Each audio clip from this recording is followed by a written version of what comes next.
Welcome back to our continuing coverage of the 2015 Mid-Season Invitational, coming to you live from Tallahassee, Florida. Hello, everyone. I'm Max Atlas Anderson, manning the caster desk for the next 3 games.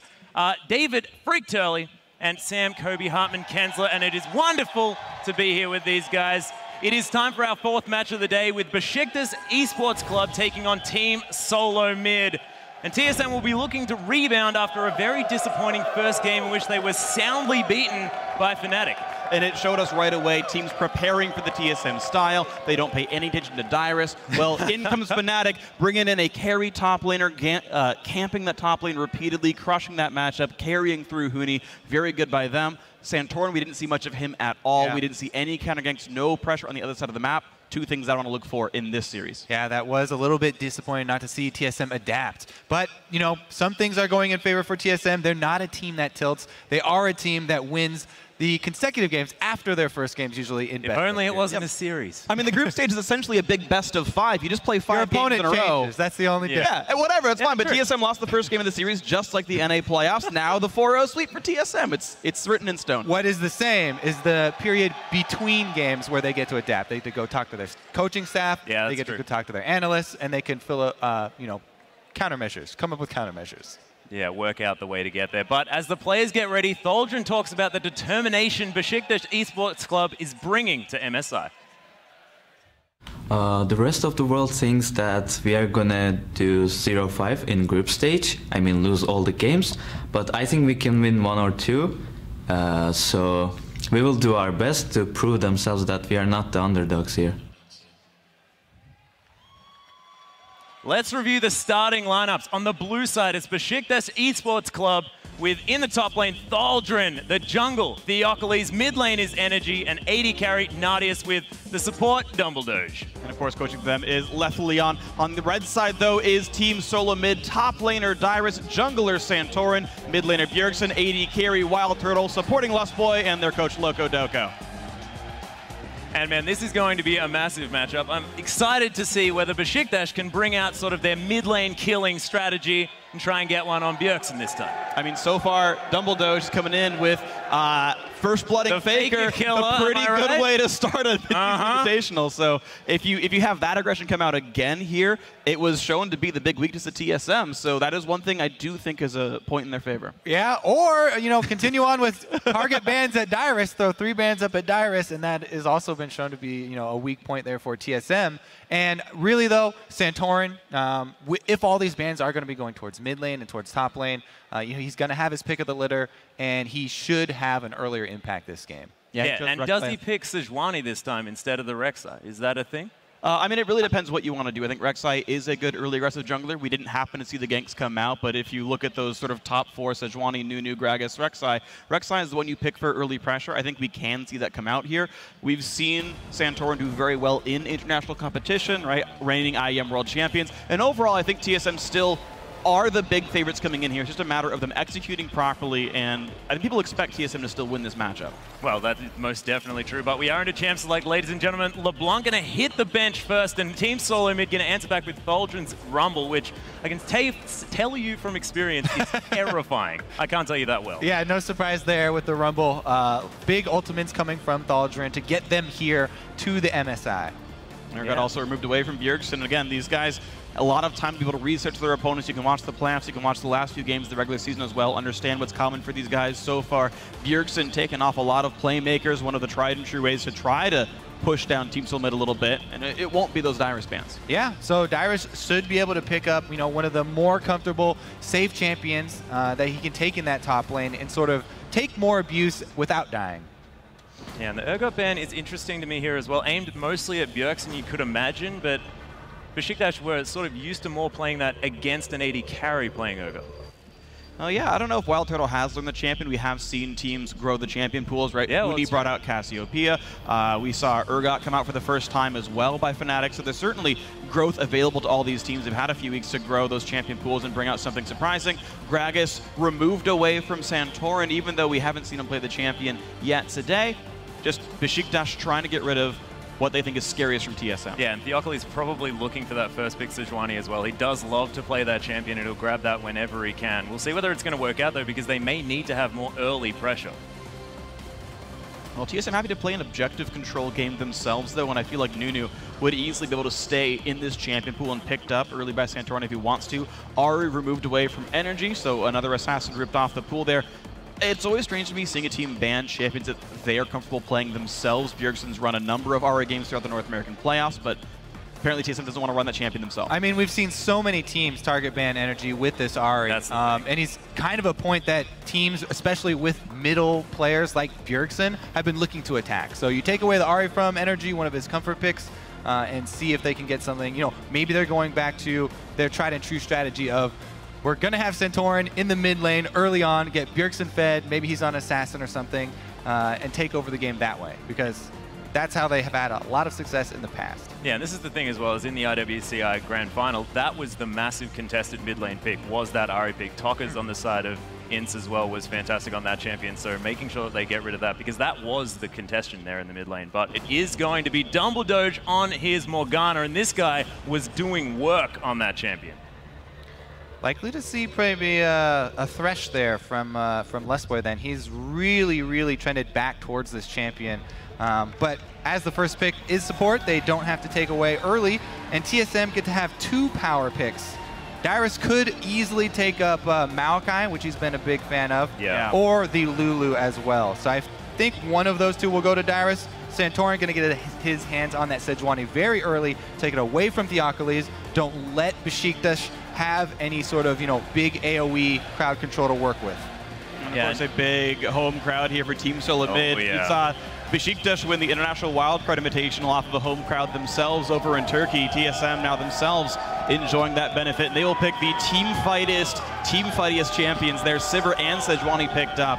5-on-5, going to be good for them. Yeah, TSM looking to simplify the game.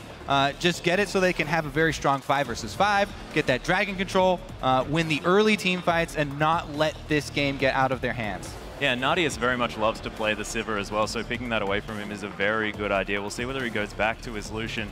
Thinking about Katarina and Zyra at the moment may not necessarily be coming through.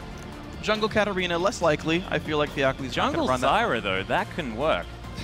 You got plants fighting plants in the jungle, stuff like that? Back when you had Lizard Elder, you could have your plants. Are you guys okay? Landry's Torment and Lizard Elder. It was a great choice. I'm from the Oceanic region, man. Things happen differently. He's still upside down. Max is actually casting with his hands on the ground. He's, you know, doing handstand in this one. Give it away, man. Vladimir does get picked up, though, and Ghost Flash for energy means he's actually probably going to be playing that Vlad himself. The Rek'Sai does come through here with the Sejuani grabbed away, so Theocles, maybe that ban's slightly hurting them, but the Rek'Sai early aggression is still going to come out here. Ooh. Bjergsen hovering over the assassin mid. Maybe they will go back to the tried and true. But Vladimir in the early game, if he can get through the early stages versus Zed, then he'll be able to try and be a sustained beast in the mid lane. You have a lot of a bit of a foothold. They do have Rek'Sai, but and the problem is Vladimir is good against Zed anyway. Yeah. I can't see. I wouldn't, if I was TSM, pick the Zed here. Bjergsen might have his other ideas for this one, but in my mind, it's not a great pickup here for Bjergsen. Hovering for now, but whatever. Sion for Dyrus, I think, is a very good choice. Another big frontline tank. I want to see if Bjergsen does want to play, as Jack keeps calling them, control mages, team fight mages. And it looks like they might even just leave the mid lane pick for last. And I was going to say, Maokai is a much better idea. There's with the Sivir on the hunt as well. Man, so good. Yeah, those are the 2 picks we were looking for Lesboy and Dyrus. It's also worth pointing out, we don't know where that Vlad, or sorry, TSM doesn't know where the Vlad is going. Energy's got the summoner spells here, and we can see that it's going to be mid, but Vlad, of course, would be a flex pick. Thaldrin, a big carry top laner, would play Vlad himself, so TSM making sure they get Bjergsen a good lane matchup. Yeah, and you may as well just save your mid lane pick till last as well. And Energy thinking about maybe going for a Lulu, potentially, unless Dumbledore is going to pick that one up, because they could give it to Thaldrin in the top lane, but that's not necessarily one of his champions. Yeah, that would probably go back to Energy. I mean, if we're talking about, you know, how many champions could be swapped around. Yeah, I know, it's Morgana can stay in the top lane. Oh my goodness. But really, they're just trying to protect themselves since, you know, Bjergsen does have the counter pick option here.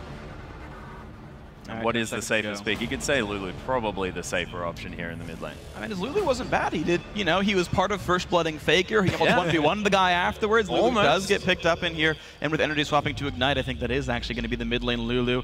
The Lucian AD carry coming in as well. So definitely a lot of late game team fight power coming out as Vladimir will scale up. And you expect that Thaldrin should have an easy time farming. The difficulty, though, Vladimir not the best gank assister, so the whole camp and kill Dyrus thing much less likely. Plus, the team fight from TSM right now is so much more reliable than the team fight from Besiktas. Even though they do have some AoE, so much more crowd control here from TSM. Hard crowd control, easy to hit. And all they need is another strong damage source. Well, Azir would probably get there. If you're talking about consistent damage, you're not going to get much better than that, apart from the likes of a Cassiopeia, you'd have to say. We'll see what he does decide to go with, and Ziggs would be interesting. Ziggs and Karthus are two of the other big ones that I like as big team fight mages.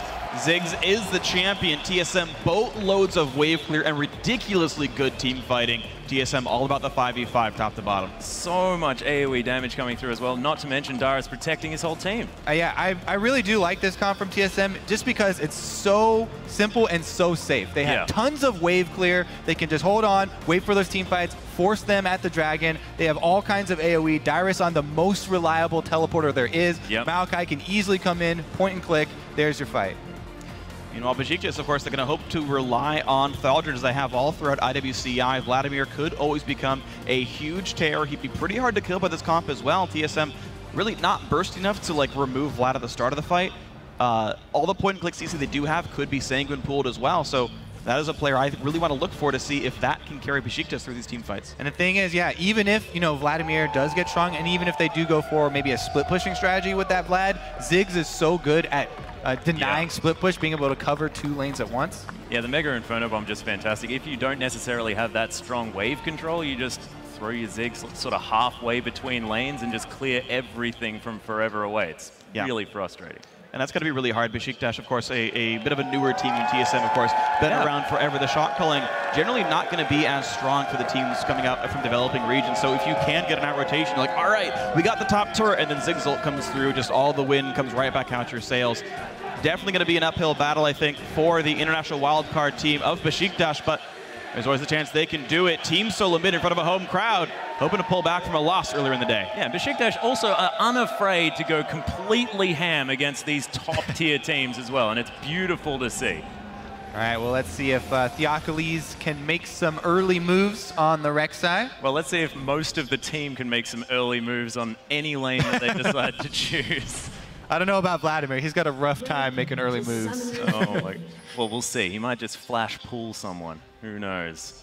Thaldrin might have an interesting idea here. Well, They're moving in a stack here. They've left Theocles behind, but they're looking to try and get something down. But a nice ward from Wild Turtle going to stop any funny business from the Turkish lineup. Yeah, I think that is sort of the name of the game here this time around for Team Solo Mid. They don't want anything to go stray. They don't want any surprises in their game.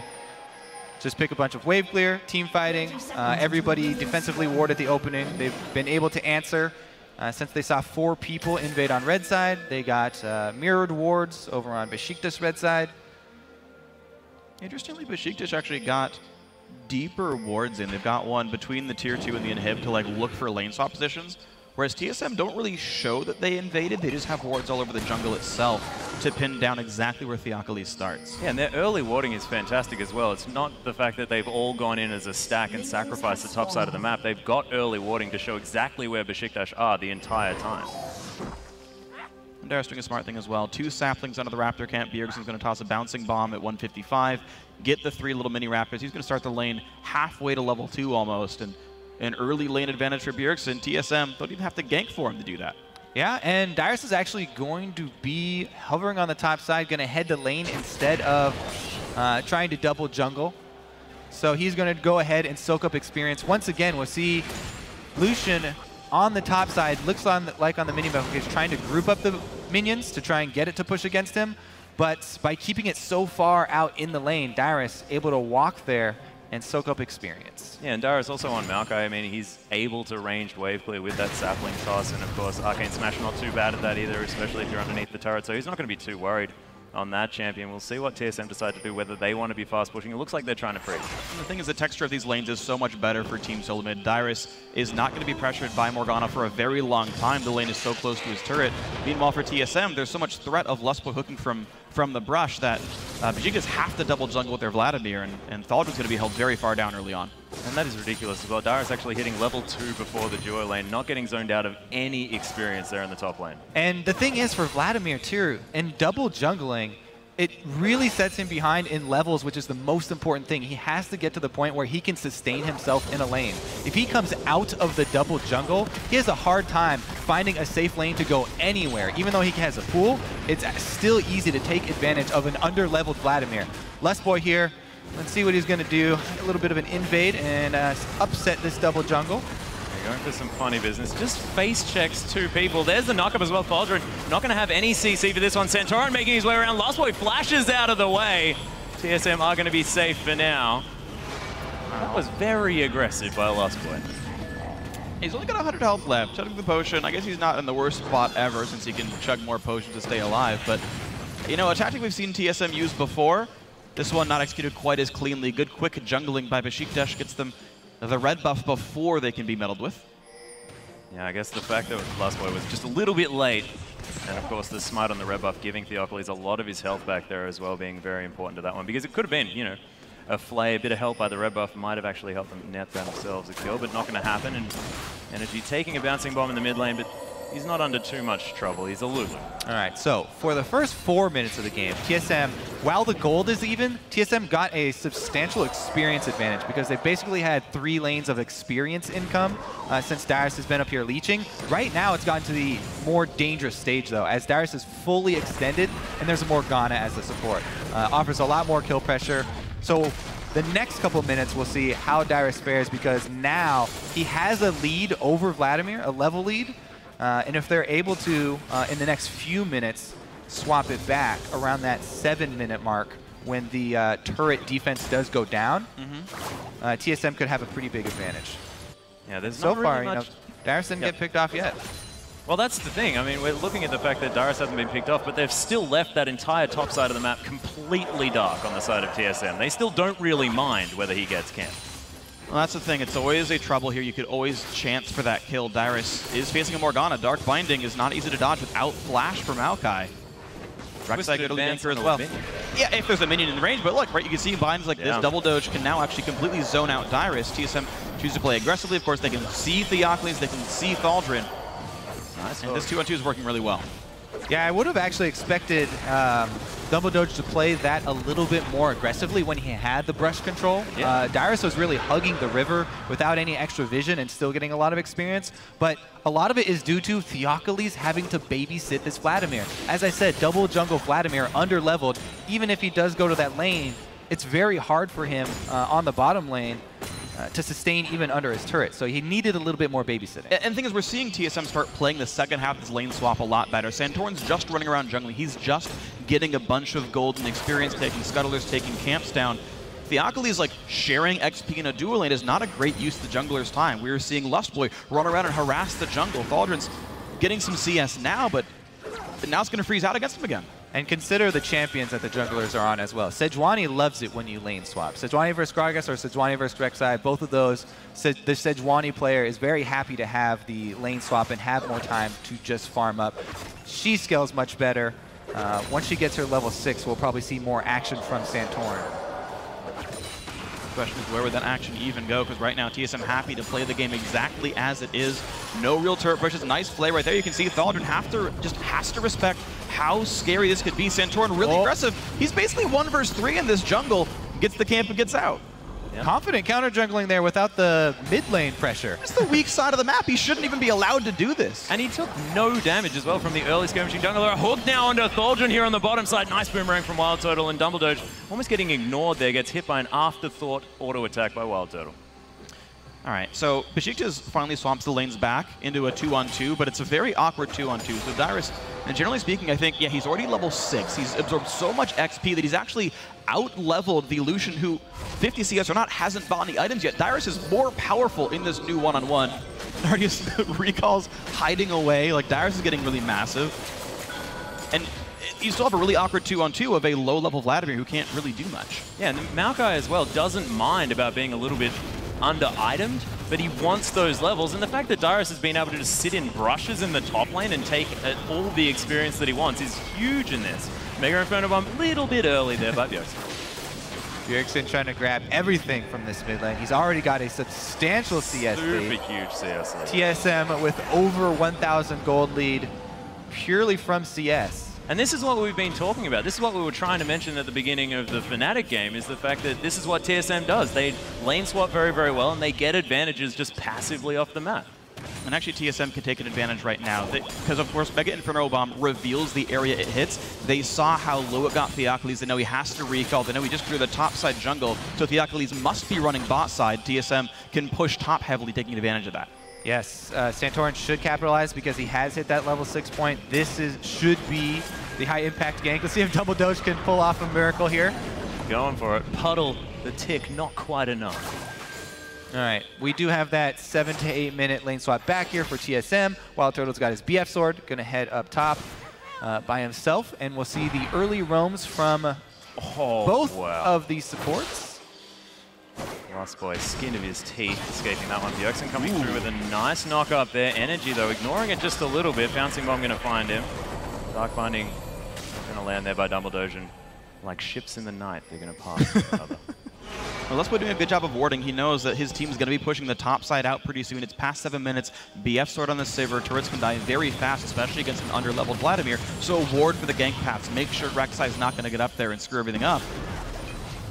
And right now, I think just enough wards that TSM could keep pressuring that side of the map. A lot of good wards on that left side. All right, well, AD carry up top. The Besiktas go for the crab and get some vision and control around that dragon. The thing is, I don't think TSM are going to force it anytime soon, and Besiktas are not really in the position to start it themselves. So unless they fully cleared it and Rek'Sai knew there was no vision. And I don't really agree with this by Besiktas as well. They're sending their duo lane towards the top side of the map when Dragon now definitely something that they need to be thinking about. Well, if you swap it now, then TSM are. And that's just when the swap comes back again. So they did grab the crab before they sent him back up there, but even if you have vision of TSM taking this, the level 6 Sejuani ready to roll. Dyrus is massively out-leveling Vladimir. Vladimir not even level 6 right now. TSM typically not good dragon control early game at all. Yeah. And when it's on a silver platter, you're going to take it, right? Well, yeah, they are late to get Dyrus to the top lane here, so Nardius gets a lot of damage. He has no ward control, though, because his team was never up there, so he doesn't know he's safe to knock this turret down. Then, like, he has a late recall. It's very awkward how they're playing the Dragons here, but make an attempt for Double Doge. Yeah, there's a really nice lantern there to get Wild Turtle in there, but Double Doge actually manages to get the Dark Binding just in time to save his life. Wild Turtle a little bit trigger happy on the ultimate. Well, they get a Morgana flash instead of starting up the dragon and trying to force something while Besiktas AD carry was in base. The rotation is complete now as AD carry has gone bottom. I don't think they saw that teleport channeled. They would have to know because he got there so fast. He was just seeing bottom. There's no way they don't expect that to be a TP. Double Doge down to half again. Also flashless and not 6. So he's going to be in a dangerous spot. Santorin coming around the backside. I don't think he's been seen yet. It's going to be a close fight. For something here as the Dark Passage is going to be taken by a Wild Turtle, but Santorin coming around the side. Shields down. There's another boomerang. Dumbledore just so low, misses the ult, but it doesn't matter as the Death Sentence comes through. Last Boy flashes out of the way, so close to dead as Nardius manages to escape as well, but it's a free kill for TSM and probably a free turret unless Theocles can get something magical happening. And Energy's going to face check Bjergsen. And it's going to be a close one. Energy on a half HP. He's got to dodge the minefield away. Bjergsen tries to dodge. Glitterlance will not do so just yet, but Energy is still happy to trade back and forth. More bouncing bomb, good juke to the right. Nothing else picked up. Lust Boy taking a lot of damage, and he's going to have to back off. Yeah, TSM there taking a lot of exit damage after that dive. The Cinder Hulk drawing tower aggro as well for Santorin. Took a few hits for himself. But they did get the kill with that zoning Sejuani ultimate, cutting off the exit. They knew that he didn't have flash, remember? No flash, no black from shield. the early Lust Boy confrontation at the Tribush. But again, this is TSM's lack of focus on the early dragons. Yeah. They had many opportunities to take it this game, but time and time again, they do not emphasize these dragons at all. Looking more for the kills, the tower dives, and trying to get the gold from early turrets, but not getting either. It's very strange. They had a clean pick. They got the kill. No one had to take that much damage during the fight itself. Easy run up to the Dragon. Bjergsen already had pressure in the mid lane. This guy's up 40 CS in the mid lane. That's basically free for TSM. They agreed for a dive. That fails. They give up all the advantage they had from that kill. Sure, they're accruing a gold lead. TSM are winning, but it's sloppy. Yeah, we are being very critical, but they definitely have a substantial lead, and they don't have to, you know, do anything that is even remotely risky right now. I suppose not. If the game continues as is, it looks very solid for them. And it's not only the fact that Bjergsen has a CS lead, he's taken the turret already as well. With no actual rotation by anyone, he's just naturally destroyed a turret on his own. And of course, TSM have done a very good job. The one thing I will commend them a lot for is not only their laning phase, but their ward control. They've really not allowed Theocles to make any good plays here. So if your lanes are all winning and the turrets slowly die, you're just going to keep winning the game by kind of staying as is. Tries to ignore all the TSM members around him, but he's most definitely going to be... What? They're ignoring him, trying to give the kill to Wild Turtle. They'll manage to. Looking for Nadius now as well. TSM, the Omega Inferno Bomb for the epic overkill. 3 ults for an AD carry. Goodbye, Lucian. Bot lane turret, that's easy respect. to follow. That is respect right there. All right, well, that should be a Dragon, because the bottom lane is gone. They don't even need any extra people to take the bottom turret. Turtle's going to stick around for the local gold while everyone else takes care of the Dragon. TSM will get their first of the game. The good news for Besiktas, though, is the fact that Vladimir has caught up a little bit in farm. All right, so he's getting some money. The problem is, yeah, all of TSM. So they're taking the rest of the map, but Vladimir doing relatively not quite as bad as he could be doing right now. And once again, the importance that I put on levels for Vladimir. Levels, levels, levels. He's finally hitting the point, you know, where his transfusion is meaningful. And nobody gets caught. Yeah. Did get hit by a Prey Seeker, or at least hit out of a Prey Seeker, but look, that was enough to save his life. They're both going to back now as well, as Bjergsen going to clear out this mid lane of both minions and tunnels. It's a decent array of tunnels around the Besiktas map as well, as Void Rush is going to be used to at least make it to his red buff. Such a dramatic sound. Yeah. Going to get buffed. The farm alarm, you know? It's like, guys, I really want some more gold. I guess it lets everyone know I'm full health and somewhere in my jungle, so... You know, gives TSM some knowledge of what Rek'Sai is normally like, full health and in their own jungle. Yep. It also gives them knowledge that there won't be any cross-map plays from Besiktas in the near future. So, Wild Turtle and Lesboy up there on the top versus Vladimir should feel just fine.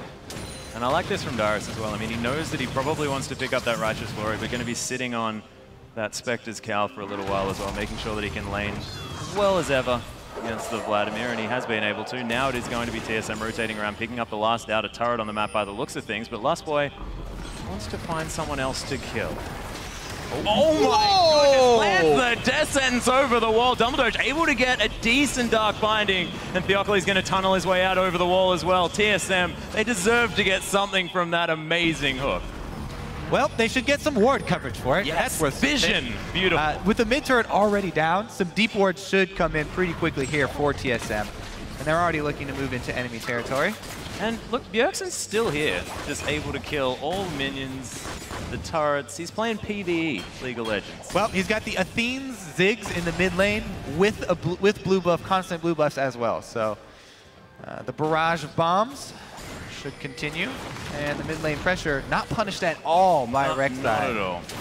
TSM continue a very good set of word control and energy, actually about to be flanked out by Darius' Maokai here. This might be a little bit risky. Flashes in. There's going to be a couple of knockups as well. Energy does have the ulti onto himself. Still going to take Mega Inferno Bomb, and a re-engage comes in Theocles in a 1 versus 4. Maybe not where he wanted to be as Rek'Sai running away as fast as possible. Now in comes Vladimir. Thaldrun doing whatever he possibly can. Bjergsen forced away. Nadius picks up the first kill for Besiktas. Looks like mid laners always the first kills. Yeah, Thaldrun is dead, though. Lustboy forced to flash away. Nadius at full health, though, wants to find someone to kill. Lustboy might be in a little bit of trouble. There's the dash forward, but Wild Turtle, he's going to tell Besiktas to get away from his support. They're going to happily move towards the top lane. Yeah, scramble there for TSM, and Besiktas actually quite happy to trade their under-leveled Vladimir for a kill on the Ziggs. Highest level in the game, and it goes to the AD carry. So definitely happy with that trade for Besiktas. And Nadius is known as a carry for his team as well. If you get him the tools to carry in the later stages of the game, and even when they were in the finals of the IWCI, it wasn't pretty in the early stages. They managed to make this happen towards the later stage, but here's the replay. All right, so this is the ants marching in one by one. TSM first focusing on energy, then Theocles comes to try and save Lulu. Takes a bunch of damage himself. And TSM basically just taking on all challengers, getting each of them very low, but only being able to finish off the Vladimir there. And as they split up, taking a bunch of tower hits, good kill there by Lucian on the edge, coming in from behind to flank Bjergsen. We are again going to have solo laners facing off. Of course, Vladimir without a turret going to be in a little bit more danger, and a massive lead for Darius, about 30 CS, as the Void Rush is going to get Theocles very close to the members of TSM. Dark Binding in a land, but they don't want to go against that very tanky Piggy. No, and it seems like for the next 2 minutes, TSM can happily play to the top side of the map. This Sivir giving so much time to push this top lane down. I think we'll finally neck on the top outer. They can pressure top tier 2 as well, force a lot of Besiktas over, and they can relocate their team to the bottom side, prep that Dragon coming in a minute and a half, and we'll see the switch focus from TSM towards that south side. Yeah, Nadius is not afraid of Wild Turtle as well, walking past the minions there, knowing that there are 4 members of TSM on that top side of the map. Could have been dangerous. Theocles in full vision of TSM, playing up very far as well. This could be dangerous, but they are going to lose a blue buff here. Bjergsen definitely wants to pick that one up. Oh, that was close. The Culling trying to do some work, but it's not going to happen. Wild Turtle's going to grab that. Bjergsen wants to pick one up as well, but Sivir with a blue buff, that is an annoying thing to deal with as well. Oh, Santorin looking for the Arctic Assault. It doesn't get there. Yeah, actually, if TSM wanted to go with the 4-1, the 4-1 is extremely strong. With Sivir and Ziggs pushing, even if, you know, they have Vladimir with teleport also trying to match. Oh, there's a Sivir. Nope. Great bindings, though. You're seeing why Morgana was first picked, as well as banned away from them by SK Telecom T1. Dumbledore, definitely some good dark bindings here, but unfortunately TSM, of course, still well in control of the map. Whoa. Yeah. Those bouncing bombs in the minefield doing a lot of work. All right, so the fight over the wards leading up to Dragon here for TSM. Victory is theirs, and they will be able to litter the red side, so they should be able to continue on with the chain dragons for themselves. Everyone's in position, and once again, even if they go 4-1 and they have Vladimir matching up with Maokai, not only can Dyrus stop the Maokai teleport, or stop the Vladimir teleport if he channels first. I need to stop you because that's a Luden's Echo. Yeah. That's beautiful. It is. We haven't seen one yet. I'm just like, I'm super excited. MSI's first Luden's Echo, and I love this item, and it's on the team. He's gonna have a lot of poke with that one. Yeah. But yeah, you're talking about, Dyrus can stop the teleports from Thaldrin. Dragon coming up. So that means that Dyrus will 100% be guaranteed to have the first teleport into the fight, and even if Vladimir answers the teleport, the impact of that Vladimir coming in is minimal compared to the impact of the Flash Maokai coming into the fight. The flanking gauge, very real for TSM, so their path to finishing out this game should be fairly simple. Well, they've just taken a free second Dragon here as well. Thaldrin able to pull away from the Twisted Advance. And then his health goes right back to full because Vladimir. Yep, because just Vladimir being straight. Well, still Dyrus holding on to the matchup. It was interesting seeing TSM choose their lanes because Dyrus, as you had mentioned earlier, rushed to Spectre's Cowl after the Catalyst. And then TSM kept finding different lane matches, trying to get Sivir to push down against the solo lane, so the magic resist of Dyrus wasn't all that useful, but Nardius not really able to push around it very much, so overall TSM looking just fine. 6,000 gold lead for them 21 minutes in here. As you mentioned, Kobe, going for 3 more Dragons, maybe a 38-minute win could be TSM's trajectory here in this one. But I want to see if, because of all this wave clear, because they can make these quick rotations and make these Thresh Sivir sort of pick plays, I want to see if they play a more aggressive rotation-based game and just knock down these tier 2 turrets off of smart plays. And it just looks like a bit of suffocation coming through as well. This is what they're using their Ziggs for, is the fact that Besiktas can't enter their jungle here as well because these waves are constantly being shoved in. Besiktas need to move where TSM wants them to move, and TSM just can take everything away. It's sort of like the slow loss. Yeah. Besiktas, they've got to make a solid move here around the map, change something, because they're just slowly losing this game. Oh, that's the case. But the one lane that Besiktas are actually getting a push lead in would be that Vladimir lane. Thaldrin is generally killing the minion wave first. Dyrus is typically respecting that. But Vlad's not a great turret killer anyway, and trying to run away from the slow burn of Maokai Sejuani's not easy either. So with the current sort of item set, you're right, there's no good push pressure from Besiktas. TSM do have siege power. Yep, here's that 4-1 we were looking for. You know, we have the Ziggs and the Sivir instantly clearing out waves. So much zoning power with those two as well. You can see the minefield goes down. Large chunk out of the turret. Dyrus got the top wave pushed up as well. So TSM can easily make a rotation. They have Sivir ultimate available. And Dumbledore just gets chunked out. They easily take down the turret. Thaldren now forced to use the pull. Lust Boy gets the flash for his death sentence, but that could mean the inner turret here on the top lane as well. And TSM surgically removing structures. Yeah, two people not going to be part of this fight. Thaldren knocked well out. Morgana still healing right here, so great rotation by TSM. Darius gets the push. He chunks out the Vladimir, and there we go. 2 more turrets knocked down. Team still mid, looking like a game faster than 38 minutes. Yeah, it could even be just move down to the bottom side. They're thinking of warding up this Baron here as well. TSM maybe just going for the risky play. Well, it's not even that risky, right? I'm saying risky. I'm saying risky because it's a 23-minute Baron, but they've got full control of the map. So, yeah, I guess risky was probably. And they have such great control over the choke points leading up to Baron that it's very risky for Besiktas to head over to that area because, you know, Zig Sejuani. Looks like they will head over, though. Yeah, there's the flash into the Twisted Advance as well. And Theocles, yeah, that's 5 members of TSM, dude. You're not going to survive that. Dumbledore is about to face 5 as well. Bounce bomb hits the wall. Nardius right in the front, goes for it. Tries to make the big play. Flash the way, still goes down to the critical strikes. Dumbledore to the backside, knocked down as well. Sniped, if you will. And energy also going to get dropped there. 4 for 0 TSM off the back of a Baron.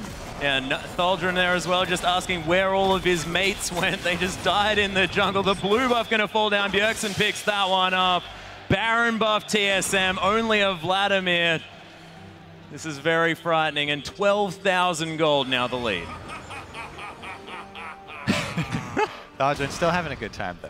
Vladimir with the laughs.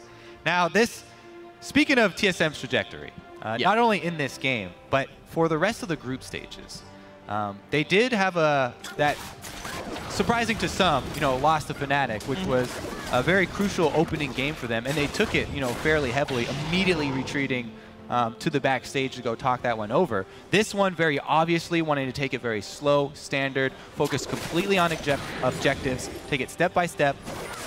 For the rest of the group stages, and even just the rest of today, they have a very formidable opponent coming up.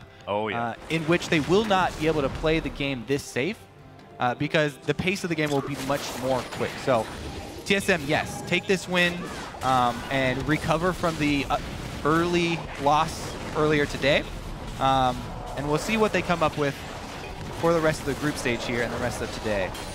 Almost like a reset game or something, Kobe. Now we can see the TSM, of course, still good at playing the lane swaps. That was where their primary early lead came from. Bjergsen, of course, had a very strong 1v1 as well and got a turret for his troubles. Team still mid now with Baron buff for the next minute, looking to maybe knock down some of these inhibitor turrets. As Baron times out, Dragon will respawn, so a convenient timing there. TSM can stop the siege, rush that down. That 13,000 gold each make it very hard for him to lose any fights here. Bot lane's going to get pushed down. Besiktas not in position to stop them. It's going to be the turret kill, and the fight begins. Yeah, and inhibitor turret falling down there as well. Centaurn looking for the ult, but doesn't even really need to use it as Theocles takes almost all of his health. Thaldren, way in the backside of the fight, is just going to fall down. Mega Inferno bomb. See you later as the inhibitor is going to be taken down next. Nardius with some decent footwork there, going to avoid some of the damage, but man, getting Arctic assaulted. Energy gets death sentenced, and Lost Boy, this Thresh, super aggression, but he's landing these skill shots. And it's going to be enough skill shots to have TSM push into the base. Still a few slivers left on this Baron buff, and that means they can push right on in to Nexus turret number 2. Nardius, slinks away with the skin of his teeth, but this will be GG. A 26-minute game. Bjergsen forced to still run out, but it's going to be the Nexus. All the same, Team Silamid pick up their first win of MSI 2015. Congratulations, and Besiktas, nothing they could do in that game, and that was TSM out with something to prove in that match. Yeah, Besiktas, they do get some valuable experience against TSM in a lane swap. Lane swap's one of the hardest things to get very good, high-level competitive experience in, so they'll definitely keep that VOD and keep that one for research. Yeah, make sure that they can assess exactly what went wrong, but it was really surgical there by TSM. This was them just playing out their strengths, knowing exactly what they're capable of, and that was their game the entire time. Yeah, showing that they were not shaken so heavily just by one loss so far in the group stages. and we'll see what they come up with later today. Yeah, they won games exactly as you expect TSM to win games. Over in North America, they are one of the best, if not the best team at lane swaps. Got a huge lead from that, a couple thousand gold, just from no kills at all, but purely outplaying the lane phase. Dyrus had 1 or 2 levels over Thaldrin. Massive Maokai was online much sooner overall in this game. Santorin actually picked a champion you're okay just farming on. The lane swap helps that as well, but Sejuani came online, got to toss in ults. All these things came together, and TSM started moving around the lanes, trying to pick off turrets, and Bjergsen also 1v1 master. The Ziggs was big, solo kills his own turret, crushes his lane opponent by 40 minions or more. It's the way TSM wins games. Yeah, well, this is the thing, and there's also the fact that Bjergsen was just left alone for the entire game. It was just... We saw the focus on mid lane coming through earlier on, but this is what happens when you leave Bjergsen on his own. He just kills everything. Yeah, also, earlier versus Fnatic, Bjergsen was on a melee champion, so he's much more exposed, especially a melee champion like Cho'Gath that's constantly shoving. So on Ziggs, much safer. Yeah, that's true. But for more on Team Solo Mid's win, let's throw it over to Dash and company on the desk. Thank you, Atlas. And gentlemen, there, TSM resorting to relatively safe champions. You have to wonder whether or not they're a little shaken up after that first win of the day, or first loss of the day, rather. You know, I'm a little disappointed and heartbroken, kind of like when you get to a restaurant and you're 5 minutes late after happy hour is already over. They picked the safest champions you could possibly pick. Almost no skill ceiling to these champions. You got Maokai, Sejuani, Ziggs, Sivir, and Thresh would be the only exception, but they played at the previous game. Like, I feel like they just wanted to have a little bit of a burst of confidence. You'd expect them to win this game. Just guarantee the win. Pick these super safe champions so that you get a boost of morale. Maybe the expectations for them were set a little bit too high and the pressure is getting to them. You know, the entire crowd there wants TSM to win. A lot of people here want TSM to win. And then, you know, they get blown out of the water by Fnatic. They got to get their confidence back somehow, because if they lost this game, they'd pretty much be out of the tournament. Yeah, I feel like losing to Fnatic is nothing bad, though. I think that Fnatic just played a really strong game. But yeah, I thought TSM was, I don't know, not so polarizing with the last picks, going for the Ziggs, going not for an assassin or anything like this, not going with any great TP plays, just actually beating them standard, and, well, that was actually the game. Yeah, they still looked pretty scared. Yeah. Santorin didn't make any early moves for 11 minutes in the game. He didn't even show himself in a damn lane. Like, that guy needs to have some pressure if he's going to be competing in this tournament against the world's best. And these junglers, we saw EDG, we saw SKT, they're going to be putting pressure on lanes. He needs to step up. And I also think that picking things that are safe like this is fine. Low execution is totally fine. Like, you say it's like getting to happy hour 5 minutes late, but the food is still good. You're still going to get satisfied with what you pay for. The other thing, right, is where I think you don't have to give anything away in this game. You're going up against like SKT, EDG. These are must-win games now. Like, why are you going to bust out a brand new team composition to beat the international wildcard team? Like, play something super standard, go back into your lane swap. You've played that way all season long. Like, you're not trying to blow these guys out of the water. Like, at the end of the day, a win's a win, and they just picked it up, so fantastic work. Exactly that. At the end of the day, a win's a win. Solid victory there for TSM, getting themselves on the board. We're going to kick it over to Shox for a word with TSM's man in the mid lane. Well, thank you very much, Dash. Indeed, joined here by Bjergsen. After receiving end of a lot of applause in this one.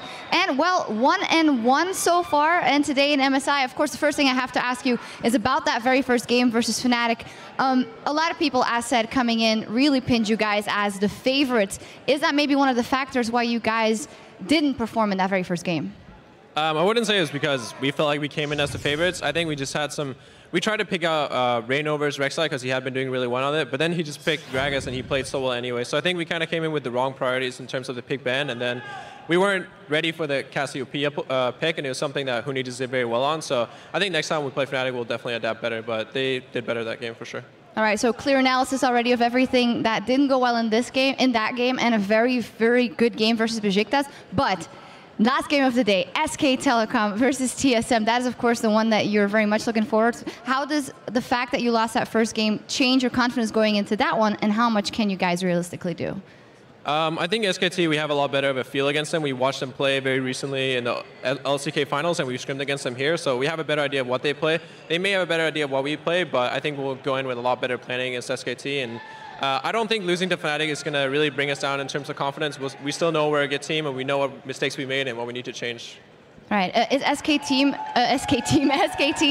a team that you see that might come out with a curveball to you guys, or is that not something that you guys are holding into account?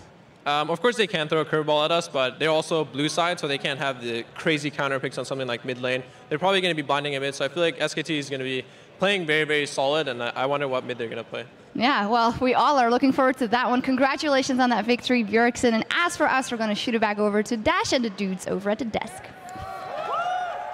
Thank you, Shocks and dudes. We're going to have a quick recap of the action we've seen so far today. First up, from Game 1, Fnatic versus TSM, we saw a lot of pressure coming out from Reignover early in the game. Man, poor Dyrus here, like getting killed over and over in top lane. He's used to it, let me tell you. From NA, he's rather used to that. And then this right here just shows how one-sided this matchup is. Gragas doesn't even get an assist. Cassiopeia gets a full-on solo kill. He's just there as a spectator to watch him die. The pressure, and from Game 2, Besiktas versus SKT. Slow start for SKT, but they showed that they were not going to be, put off kilter. And later in the game, dominated team fights. And their team fight was just so good in choke points. Azir, Rumble, you cannot fight that there. All right, and finally, Game 3, EDG versus AHQ. 25 minutes for a 5-for-2 there in the jungle. It just shows that EDG, when they do have that slight lead, they're not afraid to fight. Mountain was looking for that engage, and they saw that coming and just immediately stopped there by make a really good support play. They were just like bashing heads the entire like the entire night, except they hit each other. the real definition of shifts in the night. Running straight into, but it shows you too how close this game was in terms of on a knife's edge, where this, another second or two in a Karthus. Yeah. I think both teams were playing the skirmish game really well, but there was no towers falling down until 80 minutes. There was just fighting, and then... It's a tank meta. It's a tank meta where you throw yourself into each other and hope that you survive. Bumping heads, man. We covered it already. They're just going to keep running at each other. A fair number of games under our belt. Here's a look at how the teams are stacked up in the standings. Currently, EDG, Fnatic, and SKT are tied with 1 win apiece at the top of the table, followed by TSM, who's 1-1 after that victory over Besiktas. And meanwhile, AHQ and Besiktas are currently winless at the bottom of the table. So, gentlemen, initial thoughts on how this tournament is shaping up. I like the way that EDG was on top of that table. Definitely agree with that. Clearly, it had nothing to do with the alphabetical order. I liked it. I think the next game coming up, which I think is Fnatic versus AHQ, is going to be the one that really tells us what's going on with these games. Because if AHQ manages to take this game, that means that they're no longer, as we thought, bottom 2 teams. Like, they can actually have a run for the top 4 and make it into the semifinals, which would be really interesting, because that would mean that TSM and Fnatic, or whoever else starts to lose games, will be in contention for not even making it out of the tournament. Yeah, flip side of that, if Fnatic run over the top of them, it means their team fight style wins against both aggressive and passive team comps, and everyone has to throw out that they really don't understand the current meta, which is being thrown around a lot, because, yeah, they're going to do it against 2 teams. Yeah, I feel super excited right now about the game coming up, because I was right in the beginning with Fnatic, and I think they come out really strong. And just to grasp already to the front, I think that Fnatic does really well as well against the playstyle from HQ, and we kind of see fire against fire again, I feel like, and this is just something exciting me. All right, yeah, well, we've got some great games under our belt, still plenty of games to go. If you're looking to join fellow league fans and watch the mid-season Invitational Finals this Sunday, you're in luck, because Coca-Cola is teaming up with Cinemark Theaters to host viewing parties from coast to coast all over the country. Not only will attendees be able to catch the best of 5 series action on a big screen, but they will also take home a collectible Heimerdinger Cup. The finals will play at 15 different locations on May 10th, and for more information, you can check out lolesports.com/VP. Now, we've only just hit the halfway point. When we return, Fnatic will face off against AHQ Esports Club. Keep it tuned right here. The action continues in just 3.5. Dumble Doge. This is 10 points for Dumble Doge. Yeah, that was the most troll comment ever. Another boomerang. Dumbledore just so low, misses the ult, but it doesn't matter as the Death Sentence comes through. Last boy flashes out of the way, so close to dead. Nardi is right in the front, goes for it. Tries to make the big play. Flash the way, still goes down to the critical strikes. Inhibitor turret falling down there as well. Centaurn looking for the ult, but doesn't even really need to use it as Theocles takes almost all of his health. Oh, Cauldron way in the backside of the fight.